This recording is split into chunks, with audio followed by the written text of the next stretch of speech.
Hello, hi, നമസ്കാരം. പാലക്കാടുള്ള ഒരു കുറച്ചകത്തോട്ടുള്ള ഒരു ഗ്രാമത്തിലുള്ള ഒരു 80 വയസ്സോളം പ്രായമുള്ള ഒരമ്മ. ആ അമ്മ ഒരു സൈക്യാട്രിക് പേഷ്യൻ്റായിട്ട് വന്നിരുന്നു. അപ്പോൾ ഈ അമ്മ ഇവിടെ വന്ന് പറഞ്ഞത് അമ്മയുടെ ഏറ്റവും അടുത്തൊരു സുഹൃത്ത് മരിക്കുകയും മരിച്ചതിന് ശേഷം ഈ അമ്മയ്ക്ക് ഉറങ്ങാൻ പറ്റാത്ത ഒരവസ്ഥ വരികയും ചെയ്യുന്നു എന്നാണ് അവരൊന്ന് പറഞ്ഞിരുന്നത്. ഉറങ്ങാൻ പറ്റാത്ത അവസ്ഥ എന്നതിനപ്പുറം ഉറങ്ങി തുടങ്ങുമ്പോൾ അവരെ പിടിച്ച് വലിക്കുന്നു, ഒരു കുഴിയിലേക്ക് വലിക്കുന്നു. സോ അതെൻ്റെ ഫ്രണ്ട് തന്നെയാണ് എന്നൊക്കെയായിരുന്നു അമ്മ വന്ന് പറഞ്ഞിരുന്നത്. സോ കേൾക്കുമ്പോൾ നമുക്ക് കുറച്ച് തമാശയും അതുപോലെ തന്നെ കുറച്ച് ക്യൂരിയോസിറ്റികളൊരു കാര്യമായിരുന്നു പറഞ്ഞിരുന്നത്. അത് ഒന്നാമത്തെ കാര്യം. രണ്ടാമത്തെ നടക്കുന്നത്, ഞാൻ തിരുവനന്തപുരത്ത് വെച്ചിട്ട് ഒരു യാത്ര ചെയ്യുമ്പോൾ KSRTC ബസ്സിൽ ഒരു യാത്ര ചെയ്യുന്ന സമയത്ത് ഡോറിനോട് ചേർന്ന് നിന്നിട്ട് ഇങ്ങനെ തൂങ്ങി പിടിച്ചൊരു ചേട്ടൻ ഇങ്ങനെ ഉറങ്ങുന്നുണ്ടായിരുന്നു. ഉറങ്ങി ചേട്ടൻ അങ്ങ് സ്ലിപ്പായി എന്തോ ഭാഗ്യത്തിന് ആ ഡോർ അടച്ചത് കൊണ്ട് അവിടെ പോയി നിന്നു. അപ്പോൾ നിങ്ങൾ ആലോചിക്കണം, ഇങ്ങനെ നമ്മൾ ഉറങ്ങുന്ന സമയത്ത് പടുകുഴികളിലേക്ക് വീഴുന്നൊരവസ്ഥ അല്ലെങ്കിൽ ഞെട്ടുന്നൊരവസ്ഥ നമുക്ക് എല്ലാവർക്കും സംഭവിച്ചിട്ടുണ്ടാവും. എന്താണ് ഇതിൻ്റെ പുറകിലെ ശാസ്ത്രം? അല്ലെങ്കിൽ എന്തുകൊണ്ടായിരിക്കും ഈ അമ്മയുടെ കേസും ഈ പറഞ്ഞിരിക്കുന്ന യാത്രയിൽ സംഭവിച്ച കേസും ഒക്കെ തമ്മിലുള്ള ഒരു ബന്ധം എന്താണ്? അതാണ് ഇന്നത്തെ നമുക്കത് ഡിസ്കഷൻ. ഈ ഒരു അവസ്ഥയെ വിളിക്കുന്ന പേരാണ് ഹിപ്നിക് ജെർക്ക് അഥവാ മയോക്ലോണസ് ജെർക്ക് എന്ന് പറയുന്നത്. എന്തായിരിക്കും ഈ ഹിപ്നിക് ജെർക്കിൻ്റെ പ്രധാനപ്പെട്ട കാരണങ്ങൾ എന്ന് പറയുന്നത്? ഒരുപാട് കാരണങ്ങൾ സയൻസ് പറയുന്നുണ്ട്. നമുക്ക് പ്രധാനമായിട്ടും അല്ലെങ്കിൽ ഏറ്റവും ഇമ്പോർട്ടൻ്റ് ആയിട്ടുള്ള കുറച്ച് കാരണങ്ങൾ എടുക്കാം. ഒന്ന്, ഉറക്കം കുറയുന്നൊരവസ്ഥ, നമുക്ക് വേണ്ട രീതിയിൽ ഉറക്കം കിട്ടാത്തൊരവസ്ഥ. രണ്ട്, അമിതമായ ക്ഷീണം. മൂന്നാമത്തത് ടെൻഷൻ. നാലാമത്തത് നമ്മൾ പ്രോപ്പറായിട്ട് ഉറങ്ങാൻ പറ്റാത്തൊരു സ്ഥലത്ത് ഉറങ്ങാൻ ശ്രമിക്കുക. ഇങ്ങനെ കുറേ കാരണങ്ങൾ പറയുന്നുണ്ട്. ഇവിടെ നമുക്ക് ആദ്യം പറഞ്ഞിരിക്കുന്ന ആ അമ്മയുടെ കേസ് എടുക്കുമ്പോൾ ആ അമ്മ വളരെയധികം ടെൻഷനിലായിരുന്നു, ഭയങ്കര സ്ട്രെസ്ഡ് ആയിരുന്നു. സ്വന്തം ഏറ്റവും അടുത്ത സുഹൃത്ത് മരിച്ചു, ഇനി എന്താണ് നെക്സ്റ്റ് എനിക്ക് സംഭവിക്കുക എന്നുള്ള തോന്നലായിരുന്നു. അതാണ് അമ്മയ്ക്ക് സംഭവിച്ചത്.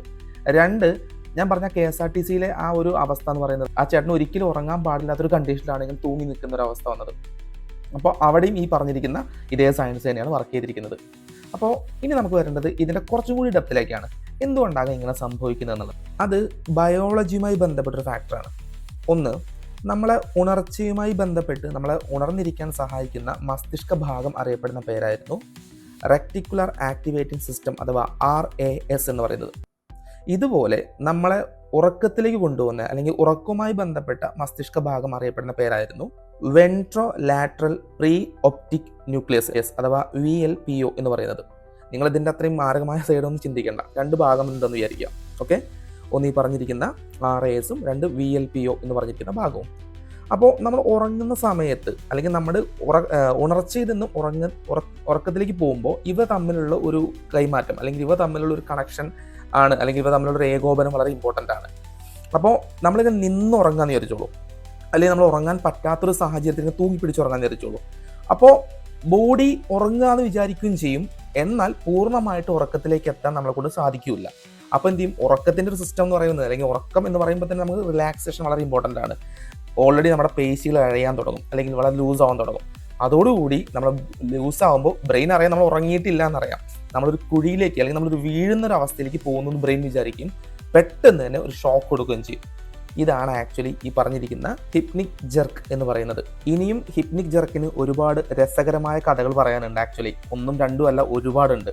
അതിൽ തന്നെ ഈ ഹിപ്നിക് ജെർക്കുമായി ബന്ധപ്പെട്ട് ഞാൻ റിസർച്ച് ചെയ്തപ്പോൾ ഞാൻ കണ്ടത് അതിലൊരു തിയറി കിടക്കുന്നുണ്ട്, മനുഷ്യൻ്റെ പരിണാമവുമായി ബന്ധപ്പെട്ടത്. അതായത് പണ്ടൊക്കെ മനുഷ്യന്മാർ മരത്തിൻ്റെ മുകളിൽ ഇരുന്നായിരുന്നു ഉറങ്ങിയിരുന്നെന്നുള്ളതും ഈ ഹിപ്നിക് ജെർക്ക് നമുക്ക് തന്നിരുന്ന ഒരു സേഫ്റ്റിയാണ് എന്നുള്ളതൊക്കെ പറയപ്പെടുന്നുണ്ട്. ഓക്കെ, രണ്ടാമത് ഇതിൽ ഏറ്റവും അവസാനത്തെ ഒരു പോയിന്റ് വളരെ ഇമ്പോർട്ടൻ്റ് ആണ്. അതായത് കോഫി ഒരുപാട് കുടിക്കുന്ന ആൾക്കാർക്ക്, പ്രത്യേകിച്ച് രാത്രി കിടക്കുന്ന സമയത്ത് നമ്മളെ സ്ലീപ്പിന് ഡിസ്റ്റർബ് ചെയ്യുന്ന മെഡിസിൻസ് അതുപോലെ തന്നെ കോഫി പോലെ കാര്യങ്ങളൊക്കെ ഉപയോഗിക്കുന്ന ആൾക്കാരിലും ഹിപ്നിക് ജെർക്കിൻ്റെ ആ ഒരു അവസ്ഥ വളരെ കൂടി വരാറുണ്ട്. അപ്പോൾ ആദ്യം മനസ്സിലാക്കിയെടുക്കാം, ഇതൊരു രോഗമല്ല എന്നുള്ള മനസ്സിലാക്കാം, ഇതൊരു അവസ്ഥ മാത്രമാണ്.